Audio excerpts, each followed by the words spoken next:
Advent is not a matter of merely acknowledging Jesus in our waiting and preparation. It is fundamentally all about adoring and cherishing him. Christmas is not only about witnessing, but worship.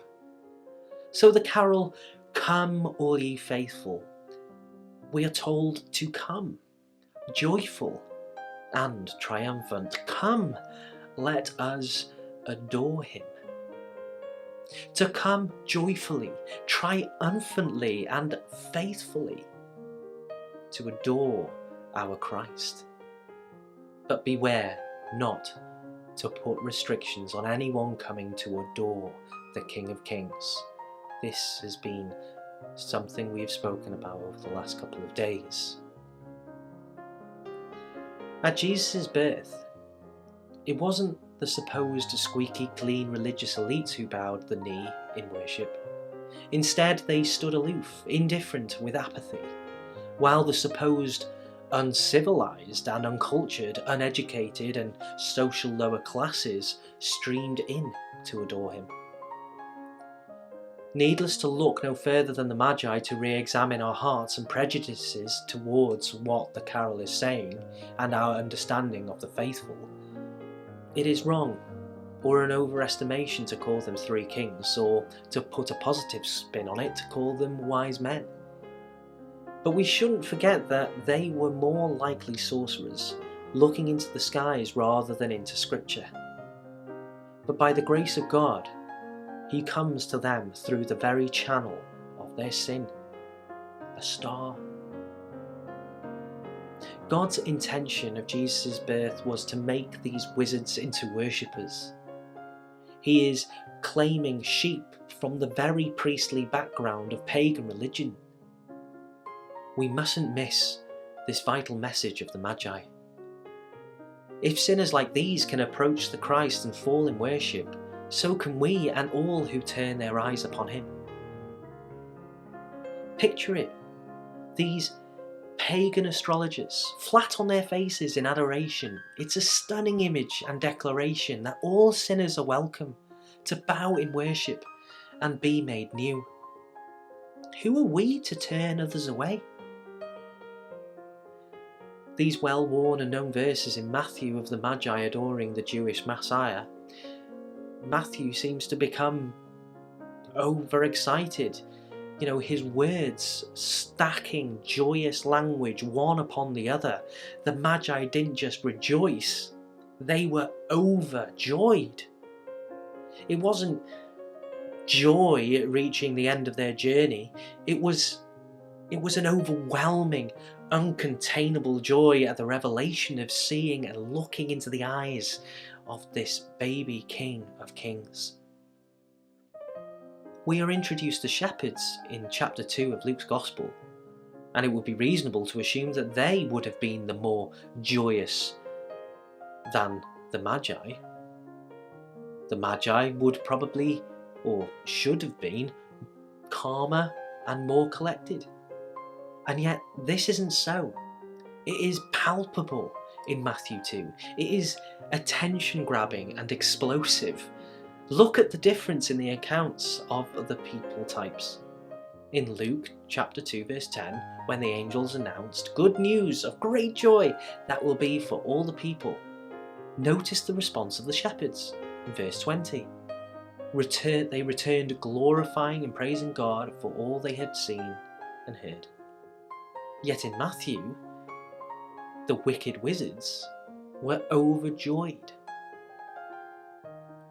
Were they expecting this feeling of being overcome with joy? I'm sure Mary and Joseph weren't expecting them to come at all, let alone be overjoyed at Jesus' arrival.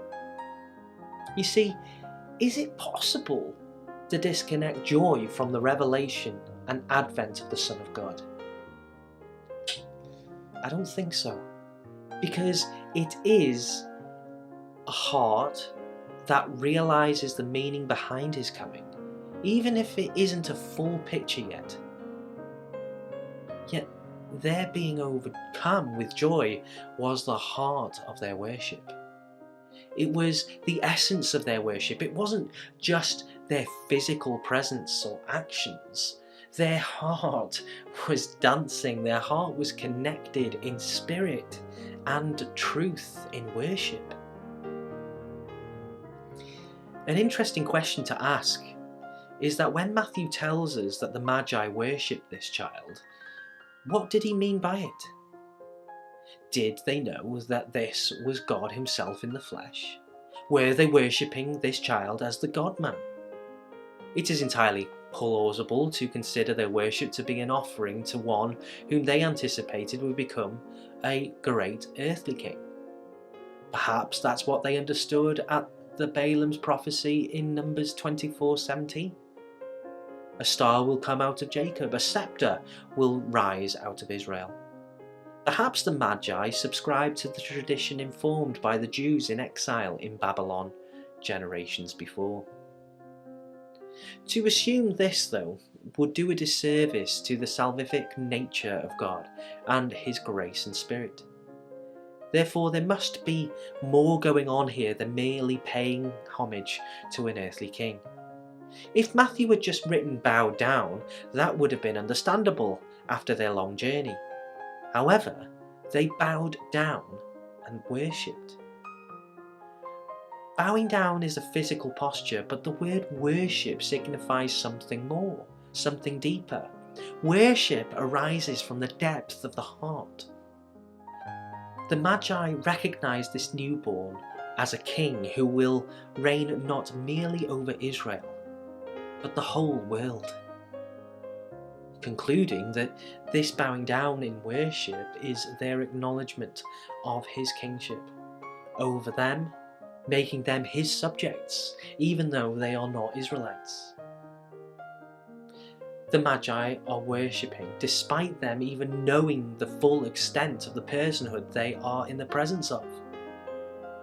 In chapter 2, we have been told of the virgin conception and that this baby is called Emmanuel, God with us.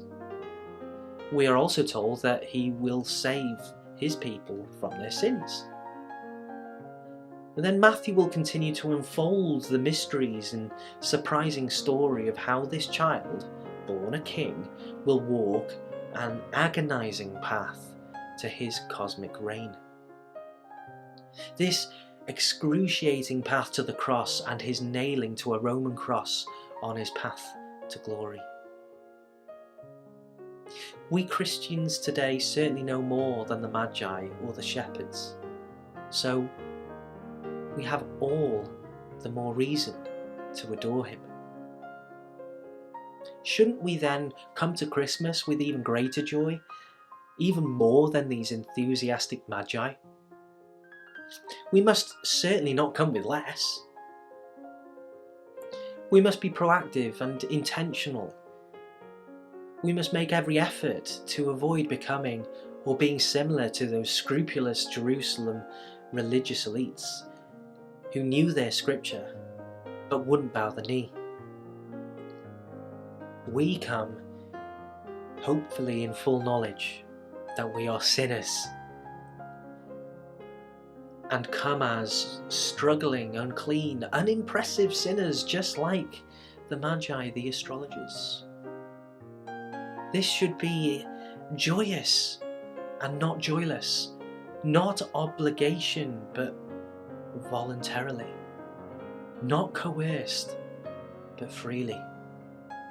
Because nothing is more valuable to us than Jesus Christ, no?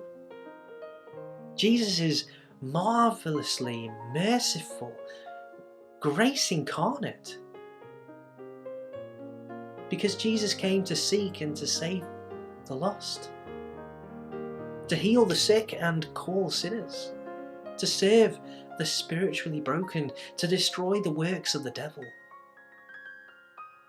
So we come to him joyful and triumphant. We sinners come, even in stargazing rebellion such as ours, we come and adore Christ the Lord with joy, overcome with joy.